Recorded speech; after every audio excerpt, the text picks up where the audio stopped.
ओम नमो भगवते वासुदेवाय। आप सभी भक्तों को बरुतनी एकादशी के व्रत की बहुत बहुत शुभकामनाएं, बहुत बहुत अभिनंदन। बरुतनी एकादशी बहुत ही दिव्य और बहुत ही ज़्यादा फलदायिनी एकादशी है।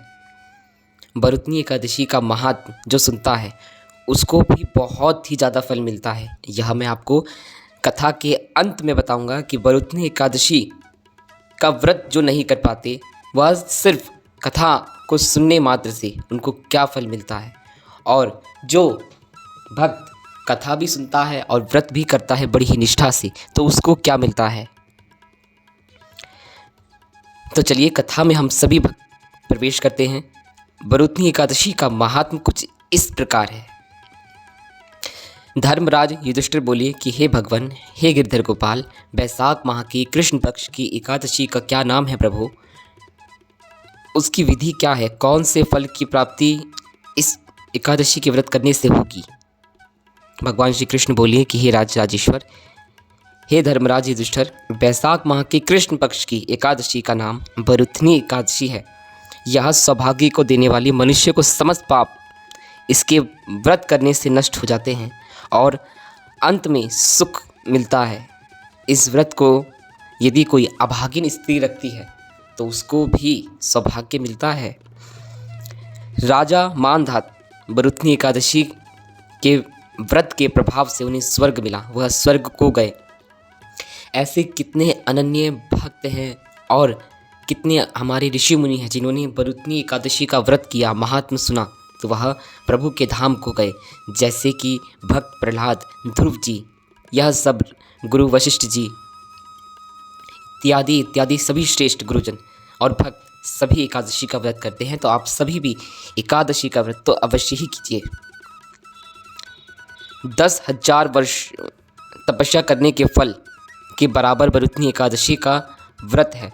अगर आप 10,000 वर्षों तक कठोर तपस्या करेंगे तब जाके आपको जो फल मिलेगा वह सिर्फ बरुतनी एकादशी करने मात्र से मिल जाएगा। कुरुक्षेत्र में तथा सूर्य ग्रहण पर एक बार स्वर्ण दान करने से जो फल मिलता है वही फल बरुतनी एकादशी के व्रत करने से मिलता है। बरुतनी एकादशी के व्रत से मनुष्य इस लोक और परलोक दोनों में सुख की प्राप्ति करता है और अंत में स्वर्ग को जाता है। हे राजन, मनुष्य को इस लोक में सुख और परलोक में मुक्ति दोनों इस एकादशी के प्रभाव से मिलती है। शास्त्रों में कहा गया है कि हाथी का दान घोड़े के दान से अधिक उत्तम है और घोड़े का दान भूमि के दान से अधिक उत्तम है। तिल का दान स्वर्ण के दान से अधिक उत्तम है और स्वर्ण के दान से अधिक उत्तम अन्नदान होता है। संसार में सबसे बड़ा दान अगर कोई है तो अन्नदान। अन्नदान के बराबर कोई दान नहीं है। अन्नदान से पितृ देवता, मनुष्य आदि सभी तृप्त हो जाते हैं। शास्त्रों में वर्णित है अन्नदान के बराबर कन्यादान को माना गया है। बरुतनी एकादशी के व्रत के प्रभाव से आप सभी को अन्नदान और कन्यादान इन दोनों के फल की प्राप्ति होगी।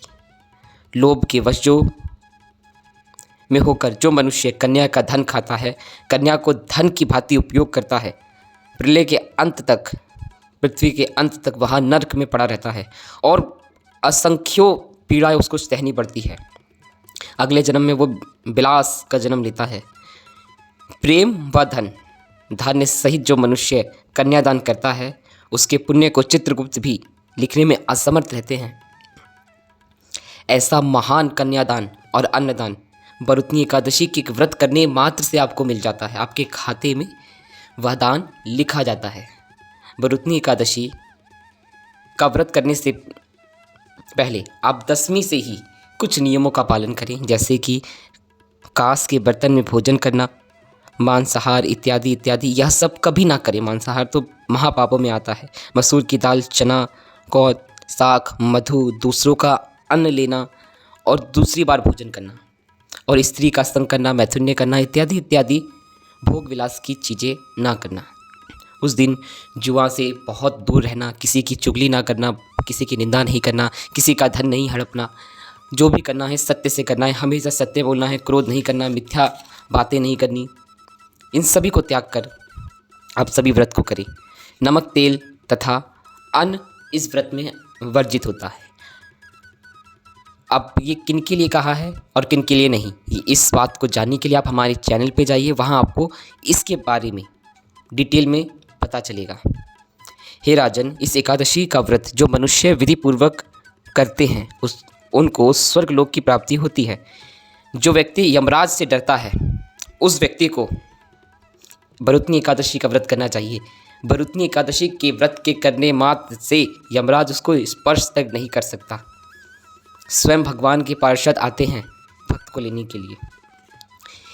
अब जानिए जो विशेष बात मैंने आपको कही थी कि कथा के अंत में मैं आपको बताऊंगा कि जो व्यक्ति कथा सुनता है और व्रत नहीं रख पाता कुछ कारणों से, तो जानिए उनको क्या फल की प्राप्ति होती है। 1000 गौदान का फल इस व्रत के महात्म सुनने से मिल जाता है और गंगा स्नान का बैठे बैठे ही फल मिल जाता है।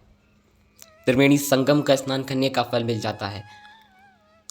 और जो भक्त व्रत भी करता है, कथा भी सुनता है, बड़ी ही निष्ठा से प्रभु का भजन करता है, नाम जप करता है, उस दिन उसको प्रभु की अनन्य कृपा मिलती है, विशेष कृपा मिलती है। और प्रभु की विशेष कृपा आप सभी जानते हैं। भक्त प्रहलाद को विशेष कृपा मिली, ध्रुव जी को विशेष कृपा मिली, नरसिंह जी को विशेष कृपा मिली, मीरा जी को विशेष कृपा मिली, क्योंकि उनका समर्पण था, विश्वास था। आप सभी एकादशी पर पूर्ण विश्वास करके, प्रभु पर विश्वास करके एकादशी को प्रभु को समर्पित कर दीजिए, क्योंकि प्रभु को एकादशी बहुत प्रिय है। तो आप सभी भक्त बड़ी ही निष्ठा से एकादशी का व्रत करें, भरुतनी एकादशी का, और महात्म सुने और सभी भक्तों को यह महात्म भेजें, सुनने के लिए प्रोत्साहित करें, जिससे उनका भी कल्याण हो सके। आप सभी भक्तों को भरुतनी एकादशी की बहुत बहुत शुभकामनाएं। आप सभी भक्तों को राधे राधे। ओम नमो भगवते वासुदेवाय।